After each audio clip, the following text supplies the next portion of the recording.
नमस्कार, आलिशान स्वादमध्ये तुमचं पुन्हा एकदा खूप स्वागत आहे। आज आपण आलो आहोत खोपोलीला स्वामी गजानन महाराजांच्या मठामध्ये। तर सेंट्रल लाईनला येऊन तुम्हाला खोपोलीला उतरायचं आहे आणि राईट साईडवरूनच तुम्हाला 20 रुपये सीटनी ऑटो भेटतील, जे थेट तुम्हाला मठाच्या बाहेर पोहोचवतील।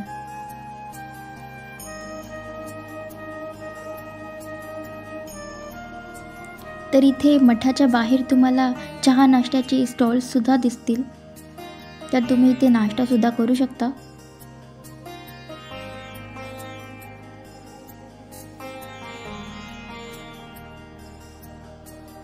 खूप निसर्गरम्य हे परिसर आहे आणि हे डोंगरावरून तुम्हाला छोटे छोटे धबधबे सुद्धा वाहताना दिसतील पावसाळ्यामध्ये।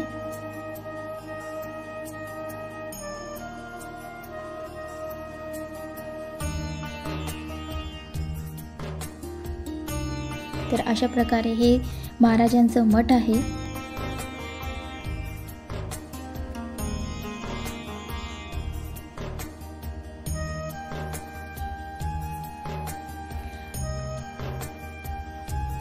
आणि मठाच्या बाहेरून तुम्हाला ही पाताळगंगा नदी जी आहे ती वाहताना दिसेल। खूप छान असं हे परिसर आहे, तुमचं मन अगदी प्रसन्न होईल ही नदी वाहताना बघितल्यावरती।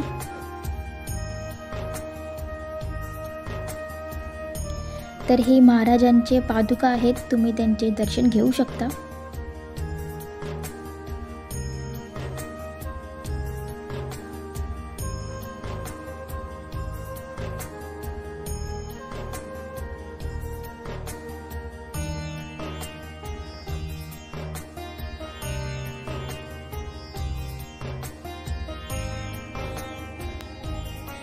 तर हा मंदिरातला आतला परिसर आहे।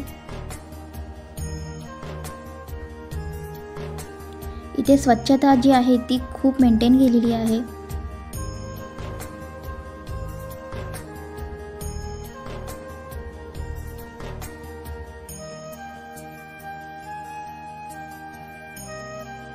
तुम्ही बघू शकता, खूप छान अशी ही नदी वाटते आणि इथे तुम्हाला माकडं भरपूर प्रमाणात दिसतील आणि तुमच्याकडे जे खायचे सामान वगैरे असेल ते घेऊन जाऊ शकतात, त्यामुळे तुम्हाला त्यांच्यापासून सावध सुद्धा राहायचं आहे।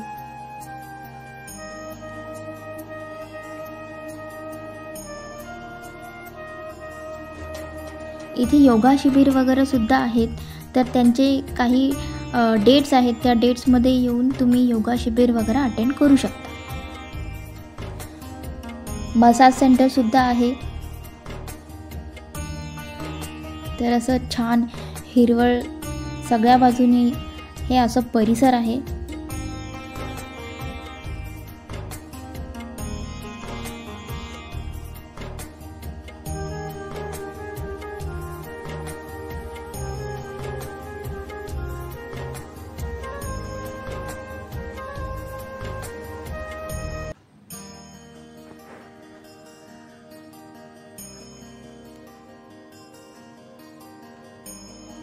इथे जेवणाची सुद्धा सोय आहे। दुपारी 1 ते 2:30 वाजेपर्यंत इथे जेवणाचा टायमिंग आहे। 20 रुपये कुपन घेऊन इथे तुम्ही महाप्रसादाचा लाभ घेऊ शकता।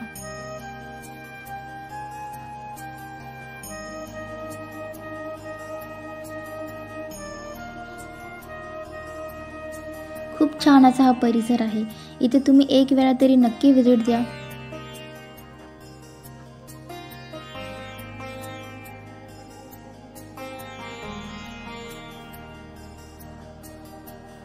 तर अशा प्रकारे इथे माकडं तुम्हाला खूप बघायला भेटतील रस्त्याने जाताना.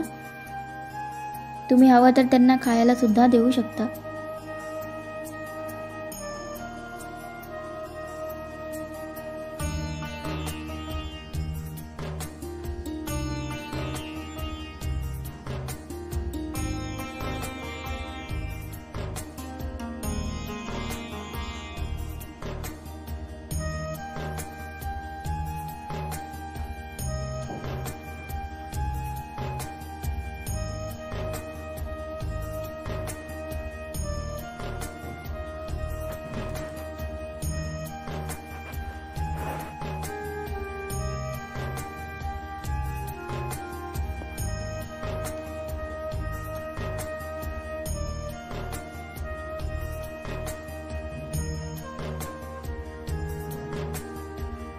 तर मंदिराच्या आतल्या बाजूने जाऊन तुम्हाला ही गौशाळा दिसेल, जिथे तुम्ही गाय किंवा वासरूंना चारासुद्धा देऊ शकता. इथे मोठ्या गायी आहेत आणि वासरूचं सेक्शन आहे हे. पलीकडे तुम्हाला बैलसुद्धा दिसतील. अजून त्यांचं बांधकाम चालू आहे, जिथे ते अजून जास्त प्रमाणात गायी आणि वासरू वगैरे ठेवू शकतील.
तर मठाच्या आतमध्ये आतल्या बाजूने तुम्हाला असे खूप छोटे छोटे देवांचे मंदिरसुद्धा दिसतील.